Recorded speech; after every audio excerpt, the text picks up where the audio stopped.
Hello, I'd like to share this very short video with you. It's about how to keep records. How to keep records in finance and membership. Very important for a teaching association. Okay, so we're going to talk about why keep records, where to store them and when to share. What do finance records look like? What do membership records look like?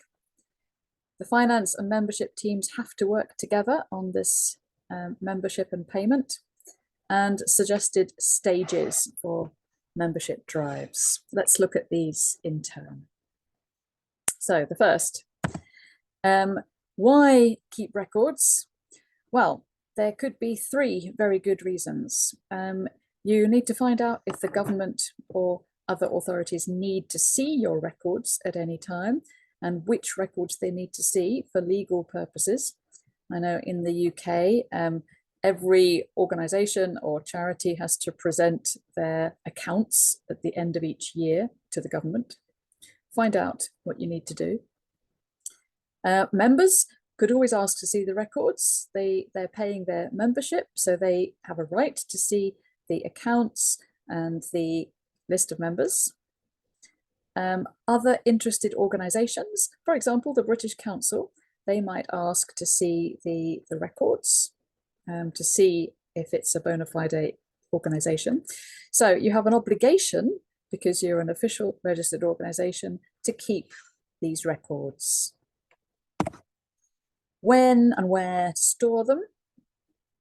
Okay, so records, this is for finance, accounts and membership, must be shared regularly. This is shared with the committee. I suggest you post them in the committee WhatsApp group and on Google Drive.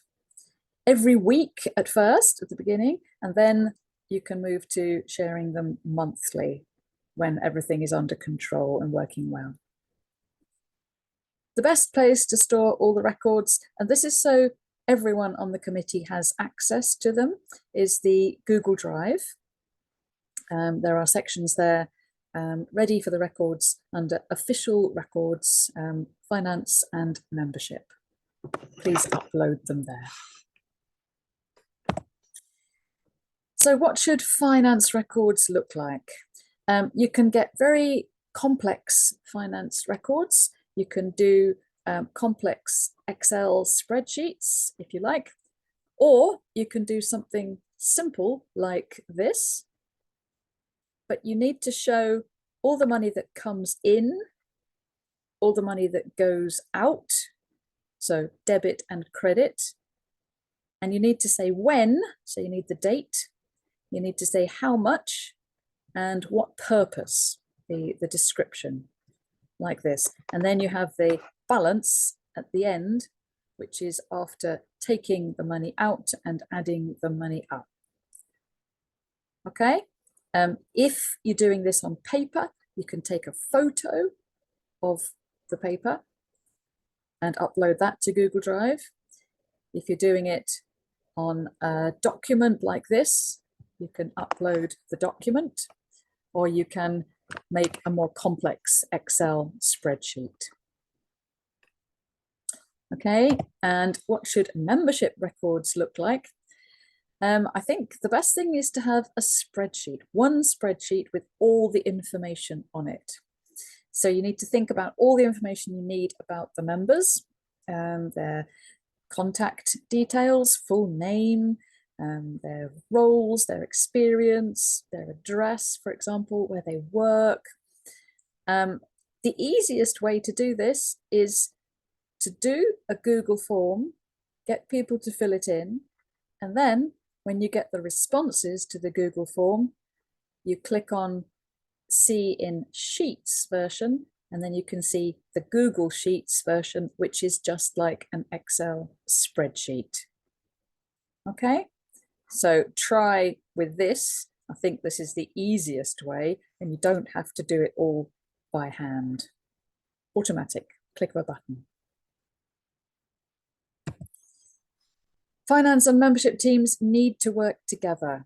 So in my opinion, people are not members until they have paid. And if they stop paying, they're not members anymore. So the money paid by the members shows if they are actually members or not. The finance and membership teams need to work together to share this information at least once a week. The easiest way we've already talked about is for all members to pay once a year at the same time, but of course this is not always possible. If members pay smaller amounts more regularly, if they're paying monthly or 3-monthly, then the finance team will have more work and they will need to check and communicate with the membership team at least once a week to say who has paid and who is a member. How are you going to remind people when they need to pay next? Will they all get a personalized reminder? For example, you could set up an automatic email or text or post on social media or in the members WhatsApp group, but everybody needs to be reminded, I think, that they haven't paid and they need to pay again. Or you could have one date a month when you remind everyone. This is the suggested order of the stages. So, and who is involved. I suggest for stage 1, all the committee are involved in finding teachers who want to join. And this can be people at a training event, at everybody's workplaces, can be online, social media, colleagues, personal contacts. It's up to the whole committee to find lots of teachers to be members.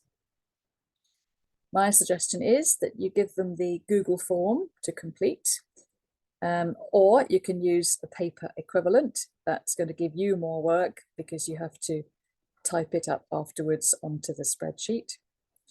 You can post the link to the Google form online, or you can send it by WhatsApp or email, and I suggest the membership team does this. You need to ask the people interested in becoming members to pay by depositing the money in the Elder bank account.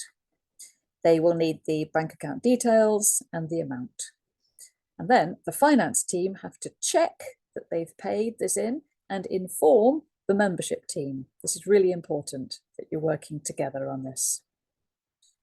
The membership team then need to welcome them to Elder, say, welcome, you are now a member. Give them a membership number. If you're using the Google Sheets, this will just be the number where they come up on the list, and then add them to the members WhatsApp group. Okay, if you have any questions, please ask.